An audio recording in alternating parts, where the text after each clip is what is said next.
All right, so everybody who's here, welcome. Hi, I'm Mike Kelleher. I'm the director of the Windham-Campbell Prizes. We're delighted to have you all here with our guest, who we're also delighted to have with us, Natalie Scenters-Zapico, winner of the 2021 Windham-Campbell Prize for Poetry.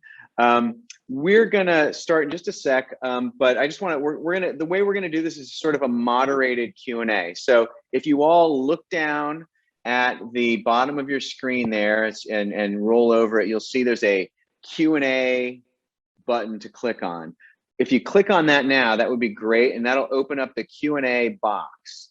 And if you have questions that you'd like to ask Natalie, please put them in the Q&A box, because I won't be answering questions that come into the chat box. Neither can I see you, so raising your hand is meaningless. So don't raise your hand virtually or in any other way, because I won't be able to see you. And so we're gonna chat and ask questions for the next maybe half hour or so. So please ask away. I think of this as the audience's session. So really, we just had a chance to watch that really moving segment of Natalie talking with her husband Jose. And telling us a little bit about some of the projects that she's been working on in the pandemic. So please ask away. I'll start the conversation now. Natalie, I want to talk about the postcard project. I love postcards projects. I think I told you about one that I worked on a long time ago. And I wonder if you could just tell us a little bit more of the kind of like everyday details of that. Like, like how often did you send the cards out? How many did you produce on a weekly basis? Who are these people that you're sending them to? Do they send you postcards back? What's the conversation? Is it still happening now as the pandemic is sort of, starting to maybe slow a little bit? But yeah, I'd love to hear more about, how that's going and how it works in your life. Yeah, so I started the project in January of 2021. I sent out through social media just that I wanted to do this project, and that you could sign up through a Google form, and the first 15 people to sign up would get a postcard every month from me for 6 months. And they would have an original illustration and then like a few lines of poetry that would go along with that illustration.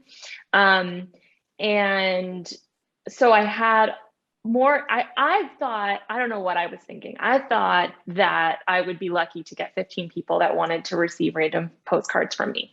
And there was a lot more interest than 15 people for the postcards. So then I sort of opened it up, and from there I started creating.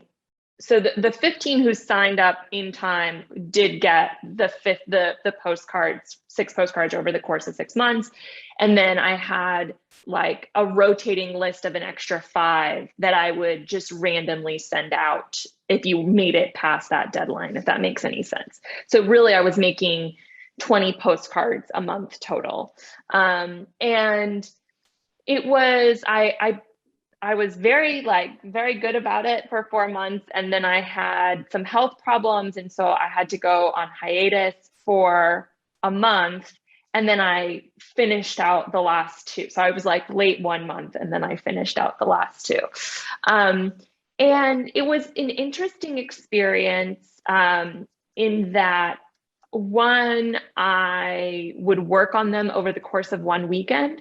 So instead of, I don't know how this happened, but it was like every month I would say, okay, I'm going to get a head start on this and do like 1 postcard a day or something like that, something functional and healthy like that. And I don't know, it was like very hard for me to do that, because once I would start thinking of like that month's series of postcards. And so that then required me, or I was inspired to just like work on that month series for like a whole weekend. And then I would just like make all 15 or 20 over the course of like a weekend. So like 3 days, and then send them out. And I really enjoyed it. No one sent me postcards back, but Most people, what they would do is take photos of the postcards as they would arrive, and they would post them to Instagram or send me messages or emails saying that like they got the postcard. And it was kind of cool because sometimes they would take pictures of what the postcard had traveled and what it had looked like even after, with all the stamps and kind of being passed from hand to hand, which was really cool. I thought, especially in the pandemic, where at least I think like most of us just felt super isolated. And the thing that I missed most, and the reason that I wanted to make these postcards and send them to people that I did not know, is that I missed the kind of interactions that I would have pre-pandemic with people who I didn't have a prior relationship with. Right. So just like people that I would meet in life along the way, that was sort of, and has been in many ways, erased by the pandemic. And I still miss that. And so I'm always looking for ways to make small gestures out to the world outside of my comfort bubble, if that makes any sense. Mm. And what about the writing that you do on the back? Is that done in the moment in response to what you're drawing, or are you recycling, lines from poems that you've already written, or how does that work? I think it's the opposite. So I end up, I often come up with the illustration first, and then that is true. I do the illustration first, and then I will write sort of kind of like an ekphrasis. I don't know if that's really what it is, if I made the illustration, but sort of based off of whatever it was that I drew. And then those lines, I do end up either sort of after I photograph the postcards, because that's the only thing I'm left with are like pictures that I take on my phone, like nothing fancy after sending them out. And I do type those up. And then they kind of become part of a different kind of working doc that I have that's sort of like a graveyard of lines that I can sort of pull from and resuscitate, if you will, for a poem. And so the postcards were really useful for that. And I was very surprised at how fruitful that was for me as a writer, as an exercise.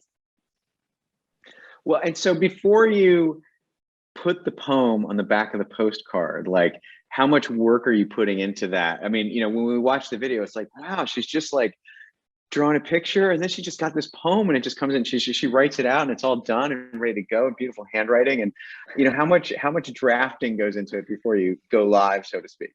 Not that much drafting. I'll write it I will write in a journal. Like I have a journal that's for this postcard project that I would write just like based off of looking at the image, but everything would happen over the span of a weekend. So nothing was really going through like multiple, like intensive drafts, or even I wasn't even sitting like a week on something and waiting to see how it was. Now, taking things from those postcard projects and then turning them into poems is different. But for the postcards itself, I mean, maybe a little bit of like initial drafting, but not, so it's not like I'm just coming off the top of my head, right? Like writing this, but it's also not super stylized and refined. All right, so we have an audience question also regarding postcards.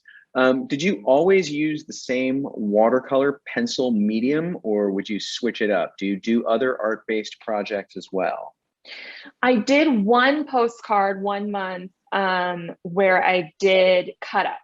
So I did like, I took a book called On Death and Dying, and I did like, I just like cut up lines from that book, and then I made them into poems, and people got the actual postcard with the cut up lines from that book.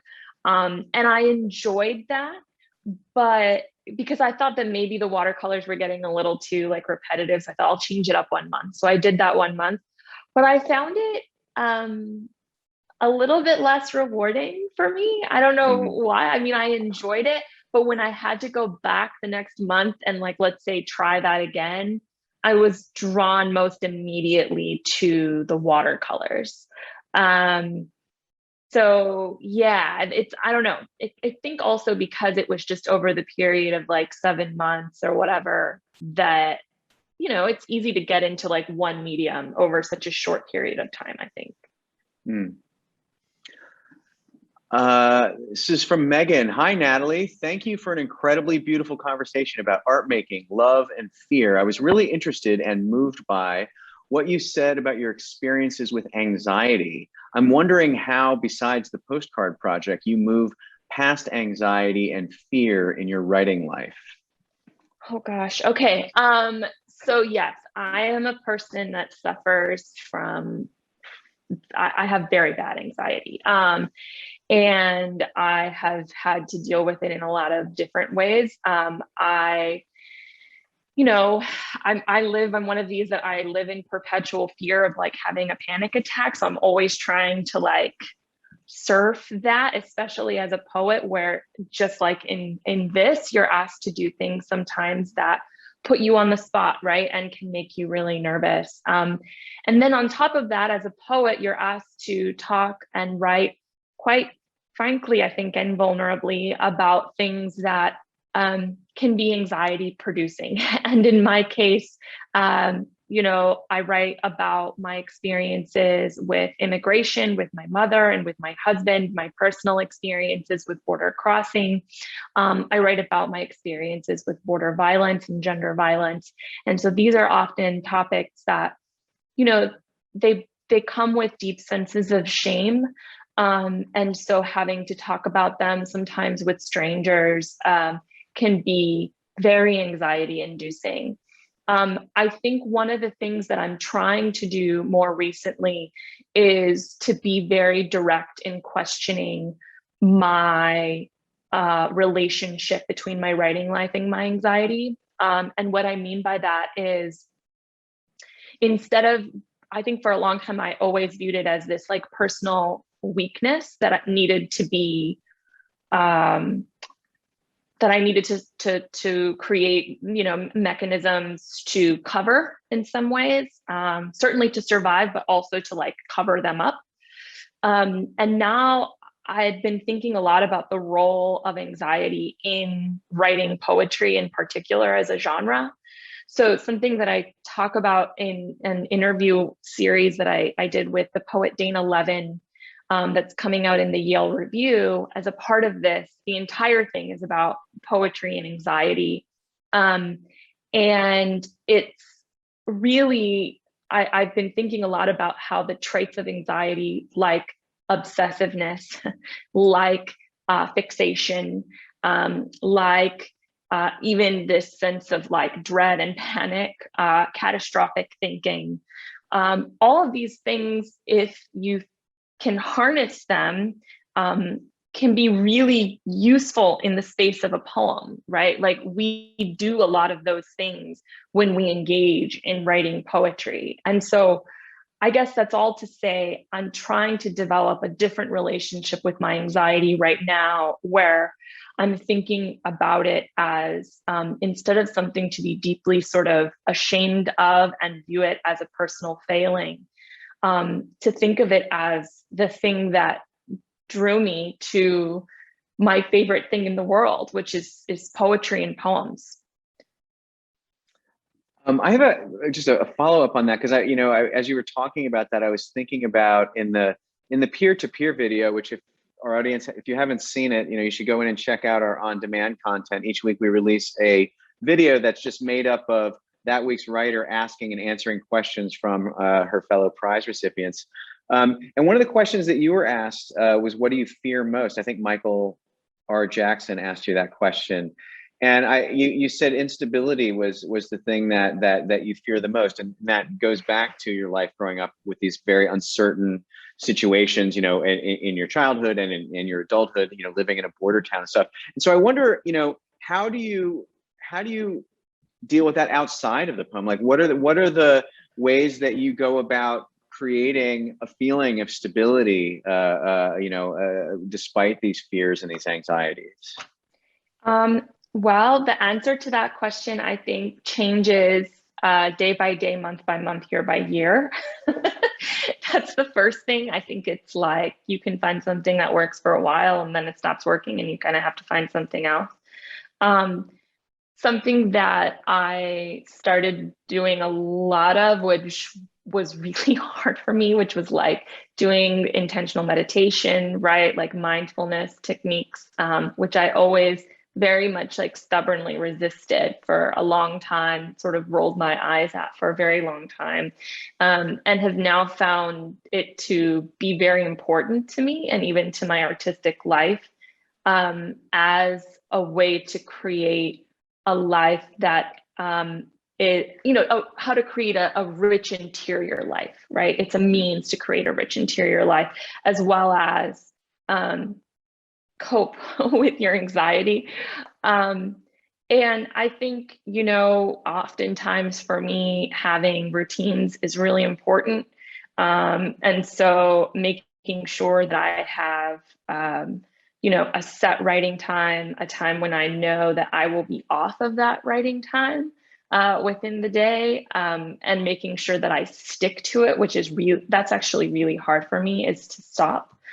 And also balancing, I think for a long time I let just like reading and writing and that kind of obsessiveness be my entire identity. And I was okay with that. And I think it served its purpose for a long time. And now that I'm in my mid-30s, I'm sort of like, I think maybe I need to have a sense of self that is a little bit outside of that, because I think I do it a lot to hide, and it's not healthy long term. So, we're always sort of having to reassess. So I think having also those conversations with yourself to reassess is really important. Yeah. So one of our audience members, Vanya Schiff, asks, how does knowing you're not good at drawing affect your experience of drawing? Has the way you feel about it changed over the months, and did it open any other doors? Yeah. No, I think that I still know I'm not very good at drawing. And that's okay, right? I think I went into it very much like the point isn't really for me. I mean, if I happen to get a little bit better at it, that's wonderful. That's a great thing. That's cool. But it's not something that I'm like going to be, I don't know, that I'm forever drawn to, and that's it. But I think instead it's about forcing my hand to try new things, which is also, I think, healthy for your anxiety, to loop it back. Because it can be really easy to get stuck in doing the same things over and over. And to my mind, if you want to be a poet or an artist over the course of a career, you have to approach each new project and each new phase in your life like a novice, like a beginner. So I try to think of it as like every time I publish a book, I'm starting all over again, right? So I have to find new ways and new interests and new everything, in order to make the new work feel like its own project and not a repeat of what's come before it. Well, that's a nice segue into the next couple of questions, which all have to do with your work. This is from Nate Brown. After your first collection, which represents the border city so richly, how do you continue to think about place and home in your work? Yeah, so this is a really great question, because I'm sure, I don't know, but some of the videos, that I'm living in Tampa, Florida, and I moved here during the pandemic. So I'm living really far away from home. And it's really been an interesting few years, because I've bounced around a lot, and I've kind of, I've worked at a lot of different and lived in a lot of places in the United States that I'd never been to and never thought I would go to. And I also, because of my poetry, have been really blessed to travel to a lot of universities and colleges and see a lot of the United States that I never thought that I was going to. So it's been interesting in that way, because I've always sort of thought I would be a person that would never leave. And now I'm far away.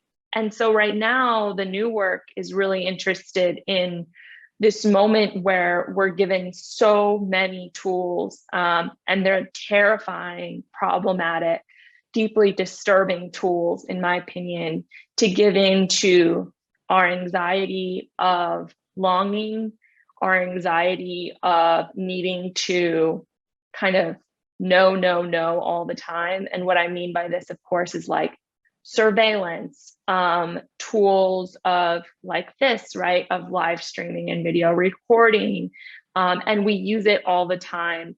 And what are kind of what are the languages that we use around that, and thinking about the repercussions, especially in borderlands where there's sort of test tubes often for modernization. So, you know, everything from like, I think it's super weird that I can miss home, and if I want to go online and watch people cross the border by foot that I did my entire life growing up, and I can watch a live video feed of that, that's weird. That's super strange. And yet I can. And so I'm sort of coping and wrestling with these questions right now. Yeah. Anonymous attendee asks, you mentioned Lee Young Lee's The City in Which I Love You as a really important book for you. What other books are or have been important to you? Fiction, nonfiction, poetry? Oh, so many, probably more than I could, you know, I could talk about books forever. But just to give you a few, especially like kind of more border-based books, you know, one of the most important books for me it's a nonfiction book. It's by David Dorado Romo, called Ringside Seat to a Revolution. And you know, it's such a strange book. It's basically a psychogeography of El Paso Juarez. So he's, you know, he's trained as a historian, but he decides to use this surrealist technique of psychogeographies where you go through a city and you allow sort of wherever the city takes you to inform your research. So he does this in El Paso Juarez, and the book is incredible. You know, he talks about everything from the ways that, you know, during the Mexican Revolution, gringos would sit up like huge picnics along the Rio Grande to like drink champagne and like watch the Mexican Revolution from the other side, right? So like to watch literally like Mexicans kill each other, to, you know, the use of Zyklon B in border crossing. So he's an amazing person to read. For poets, you know, Javier Zamora is doing work that I think is incredible. Marcelo Hernandez Castillo is an incredible poet and nonfiction writer. I think more people should be reading and talking about his nonfiction book, Children of the Land. And you know, there are so many really amazing people, but even people who don't write about the border really inspire me. Like I love Barbara Jane Reyes's work. I remember reading Poeta in San Francisco for the first time and being like, I had no idea you could be so loud on the page, and just being so inspired by that. Jeffrey Gatza, hi Jeffrey, old friend of mine. Could you elaborate on your discussion from the previous video of the conflation of language patterns and instructions? How does that enter into your and structures, I say, how does that enter into your poetry? Yeah, so I'm not totally sure. By language patterns and structures, I'm going to think a little. I'll talk about two things that I'm not totally sure from the question. I hope I answer it. So the first is when I think about language patterns and structures, I really think of it from two different ways. So one is what is the form of the poem itself, and what is and then this like the traditional form, right? Like even if that's a free form poem, but like what container is it being held in? And then the other thing for me, because especially in Lima Limon, the entire book is in Spanglish. I was really interested in how can I play with language, with Spanglish as a language, where I'm really just focusing on sound. So, in the Virgin Cities, my first book, I was really more interested in like, if I used Spanish in a poem, it had to have, I don't know, I had these silly rules for myself. Like it had to have a reason, like it couldn't be translated or something into English. Whereas with Lima Limon, I really allowed myself I wanted to step away from those kinds of rules. And I was like, I want to give in to this feeling that I think is really organic to Spanglish speakers, which is just that it sounds better in that language, right? It's not that you can't translate it or that it's untranslatable, but it just sounds better. And even it sounds better when it's first in English in this and then in Spanish in this, or whatever the pattern is. And so then as a poet, for me, it became about how do I, make a poem that is, mostly, let's say, written in English, but sound even grammatically or structurally like it's written by a Spanish speaker? How do I play with a poem that sounds very much like, it's about being read aloud, right? And like, how do those two languages sound together aloud? And I became really, unworried about people maybe not understanding a huge chunk of the book because it has so much Spanish, because ultimately we live in a world of Google Translate, for better or for worse. So I just feel like if you can put your phone up on it and get some sort of translation, I don't see what the problem is. I have a follow-up question about the Virgin Cities, and I think I was thinking of this. I don't know if you saw that remarkable literary feud article on the New York Times yesterday about the two writers arguing about who owned one of their stories that the other one used in a short story, and this lawsuits and stalking and all kinds of crazy stuff. It's fascinating article. But I was just thinking, like, the Virgin Cities is so autobiographical, and it's primarily, about you and your partner. And I wonder if you could talk a little bit about that, like how you were, the two of you as a couple were able to negotiate you sort of mining your relationship like that for a collection of poems. Yeah, people ask that a lot. I think one of the things that I really leaned into, which is very much of like American poetics, is, tell all the truth, but tell it slant. So,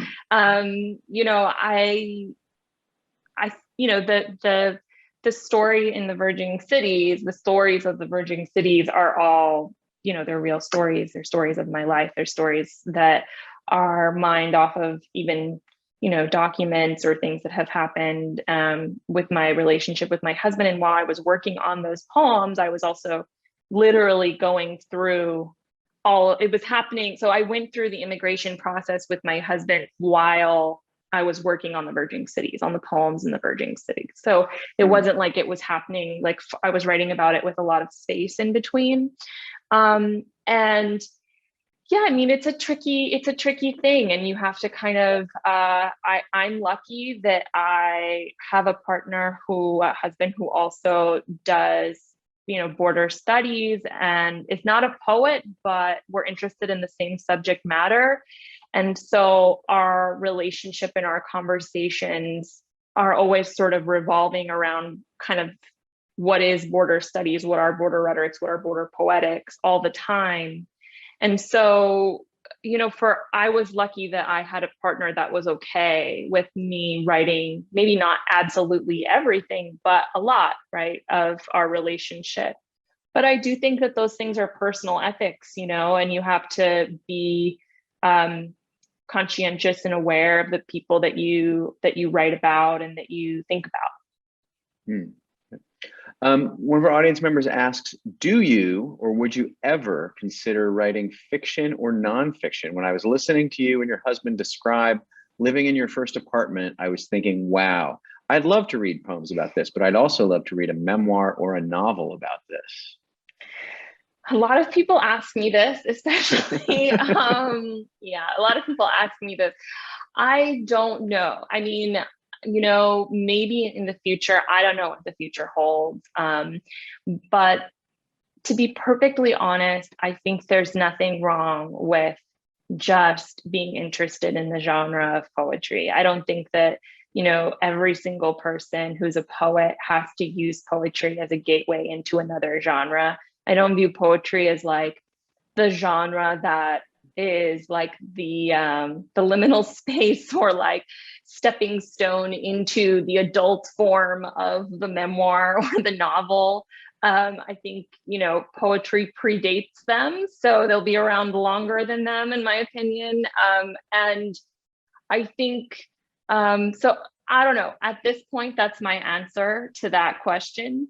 But who knows? Who knows in the future? I don't know. But right now, most immediately, probably not. More poems though, yes. Well, we look forward to more of them. Are you working on something now? Do you have a collection in the works?